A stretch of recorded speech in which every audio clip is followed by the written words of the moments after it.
You've talked about the cycle, the warming and cooling cycles of the Earth that depend on processes related to the Sun and the Earth's orbit, and the possibility of a cataclysmic event. If global warming is due to these factors, then does that let us off the hook as far as greenhouse gases? Are we as responsible as people are saying we are? And if these things are going to happen anyway, why should we care? Well, I think first of all, the Mayan calendar. When you look at it, there are a lot of unknowns, depending on which archaeologist you talk to about that history. But it's for sure that there's no way that the Mayan knew that population would grow to 6.7 billion people, and that we would consume so much fossil fuels that we would change the composition of the atmosphere.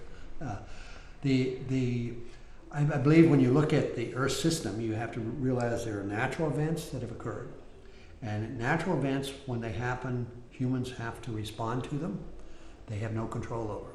The beauty of the problem we have today is it's a problem that we created. Because it's a problem we created, we can do something about it. The Mayan didn't have the opportunity to do anything about natural cycles. And so I think that when you look at today's world, the changes that we're seeing are being, scientists have looked at all the possible forcings out there, and you come down with only one viable forcing that's causing the changes that we're seeing now with the increasing temperatures and the loss of glaciers, and that is the impacts of human activities, the burning of the fossil fuels. We need to, as a world, join together to find the new technologies, the greater efficiencies, conservation, to reduce that impact. But it is something we can do something about because we caused it. The fossil fuels, the burning of fossil fuels, we're going back to, at the most, say the 1400s, 1500s in Europe, with the cutting of the forests and increasing industrialization, and then the Industrial Revolution, which really moved that process along. In the geological time scale, though, that's really a very short time. We're talking about 200, 300, 400, 500 years maybe out of the millions and millions of years. How do we know that that's not just a blip in the record, that this isn't just a little uptick that might have happened anyway? How do we know that the human-made causes are really as important as you say they are? Well, we're very fortunate in the ice core records, particularly from Antarctica, to have a history now going back over 800,000 years, where we've been able to measure the CO2, methane, the nitrous oxide, look at the natural cycles.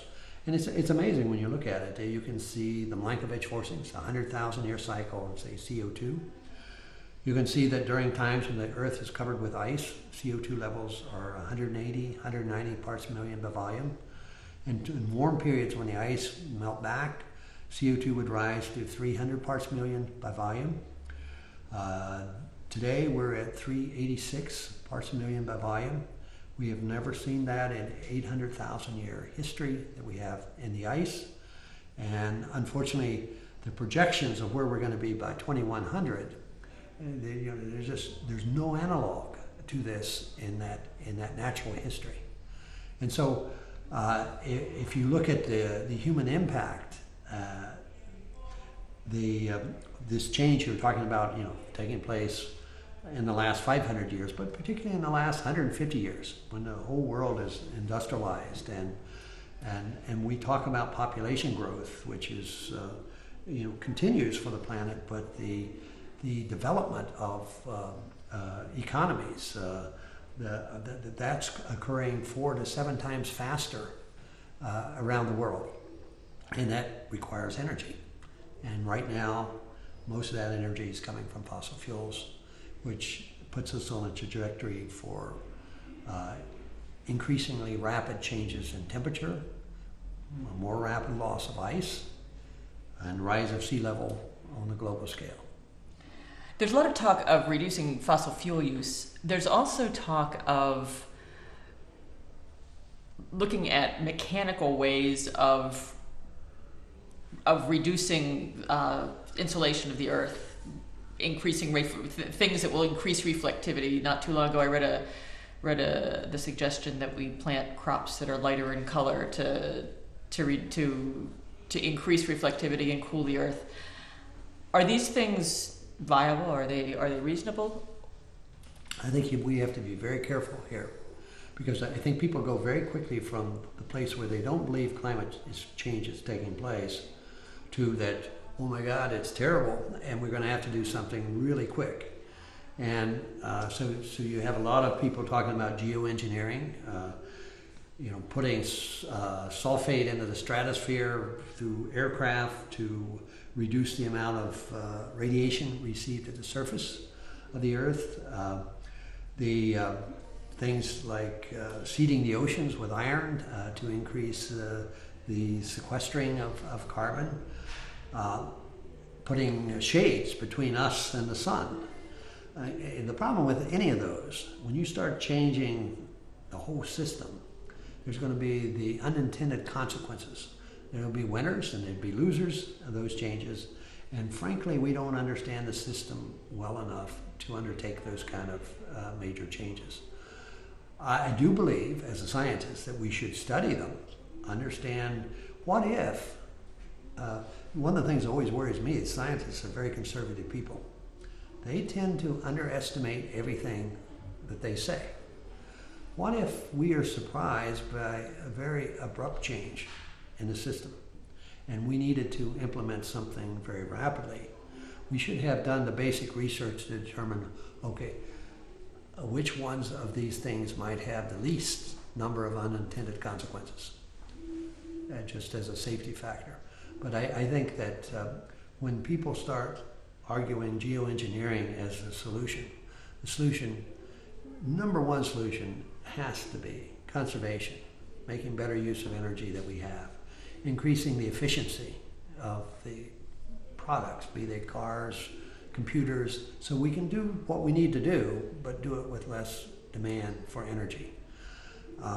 These are steps number one that we really must undertake. We cannot depend on some engineering project that might save us.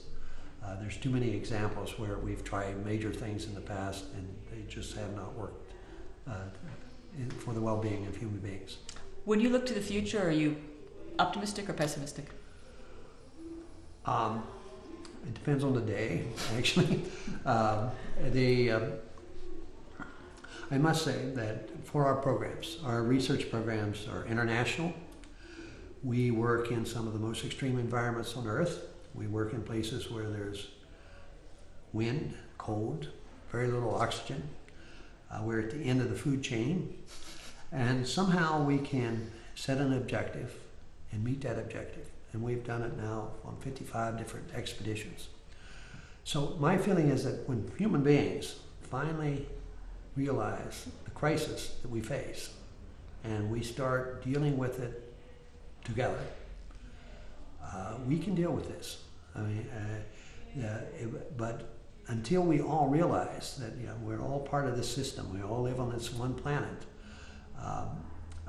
we will not make the efforts that are required. And there are efforts that have to be made. There will be sacrifices that have to be made. But we will make them. I think there's more good in the world than bad. And so from that point of view, I'm optimistic. Thank you very much, Dr. Lonnie Thompson. We've been talking about glaciers, tropical glaciers in Peru, glaciers around the world. We'll be looking forward to hearing more about the results of your research.